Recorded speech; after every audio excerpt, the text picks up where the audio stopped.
जब यादव जी की बेटी सपनवा में आती है तो बुरा पूरे समाज को लगता है, बदनामी और थू-थू पूरे समाज की हो जाती है। लेकिन जब उसी समाज का बेटा यानी कि जब यादव जी का बेटा सरसों में परसों सुता के लेता है तो गर्व से सीना ऊंचा हो जाता है। इस बात पर किसी को आपत्ति नहीं होती और खेसारी लाल यादव जैसा सुपरस्टार कभी लाइव नहीं आता और गर्व से सीना इतना ऊंचा होता है कि उस गाने को सरस्वती पूजा के पंडाल में डीजे पर फुल ऑन साउंड करके बजाया जाता है। काहे हो? अब यादव जी का बेटा नहर पर दौड़कर फौज में भर्ती नहीं होगा क्या? अब यादव जी का बेटा अहिर रेजिमेंट का हिस्सा बन दुश्मनों की छाती पर झंडा गाड़ अपने देश और परिवार का नाम रोशन नहीं करेगा क्या?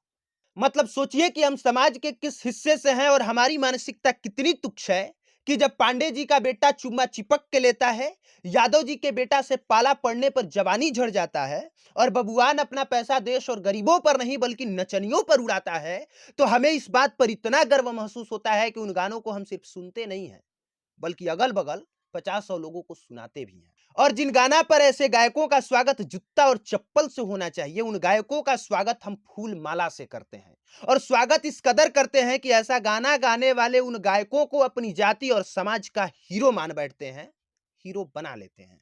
सर थू है ऐसी तुच्छ मानसिकता पर, जहां आपकी बेटी के सपनवा में आ जाने से दिक्कत है, आपकी बेटी चुम्मा चिपक के दे देती है तो भी दिक्कत है, यहां तक से कि जब आपकी बेटी का नाम किसी के गाने में ले लिया जाता है तो भी आपत्ति है। लेकिन वही दूसरी तरफ जब आपका बेटा चुम्मा चिपक के लेता है, जब आपका बेटा चुम्मा पटक के लेता है, जब आपका बेटा चुम्मा जबरदस्ती लेता है, तो आपको इस बात पर गर्व महसूस होता है।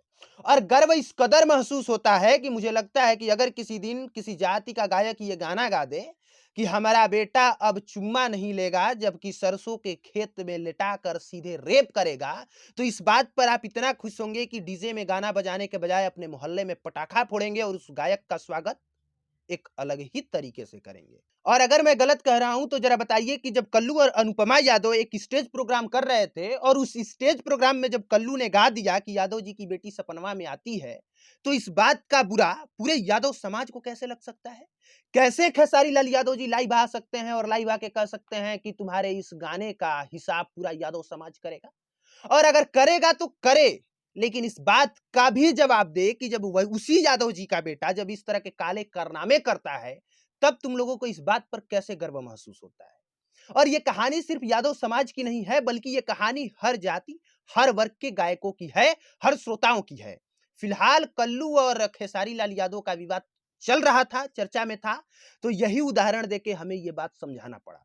बाकी पांडे जी के भी बेटा कम नहीं है, जादव जी के भी कम नहीं है, पासवान जी के कम भी नहीं है, कुर्मी के भी कम नहीं है, किसी के भी कम नहीं है। लेकिन बेटियां अगर सपने में भी आ जाएं तो सबको बुरा लगता है। इससे पता चलता है सर कि आप लोगों की मानसिकता कितनी तुच्छ है या कितनी उच्च है। बाकी आखिरी में एक ही बात कहूंगा कि ये लोग क्या गा रहे हैं, क्या कह रहे हैं, किस बात पे लाइव आ रहे हैं, इस बात से किसी भी समाज पर फर्क नहीं पड़ना चाहिए, क्योंकि इन लोगों का लेवल कुछ है ही नहीं। अगर लेवल होता तो अपनी जिम्मेवारी समझ में आती, और जिम्मेवारी समझ में आती तो ये तुच्छ मानसिकता वाला काम नहीं करते। ये लोग किसी भी तरह से यूट्यूब पर व्यूज आ जाए बस यही सोचते हैं और यही सोच के गाना गा देते हैं। इन्हें पता है कि जब दूसरे जाति को गरियाएंगे तो हमारा जाति वाला खूब सपोर्ट करेगा, और जब सपोर्ट करेगा तो धीरे धीरे हम आगे बढ़ जाएंगे, और आगे थोड़ा भी बढ़ गए तो न्यूज चैनल वाले तो ऐसे भी छीछा लेदर वाले हैं, वो किसी के भी मुंह में माइक घुसेड़ेंगे, उससे सवाल जवाब करेंगे, अपनी टीआरपी बढ़ाने के चक्कर में उसे हाईलाइटेड करेंगे, और इसके बाद हमारा भी काम बन जाएगा। बेचारे इन लोगों का भी काम चल रहा है। तो आम लोगों से बस मैं यही गुजारिश करना चाहता हूं कि फर्क नहीं पड़ता ये क्या गा रहे हैं, क्या बजा रहे हैं, किस बात पे नाच रहे हैं।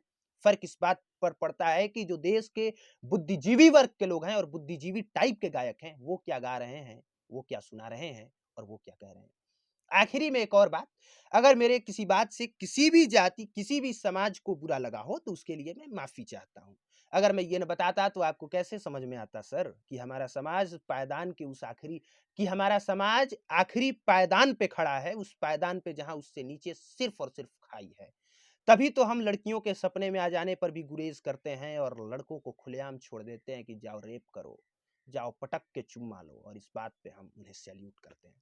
बाकी आप देख रहे थे पब्लिक प्लेटफॉर्म। मेरा नाम कुमार अभिनव है। देखने के लिए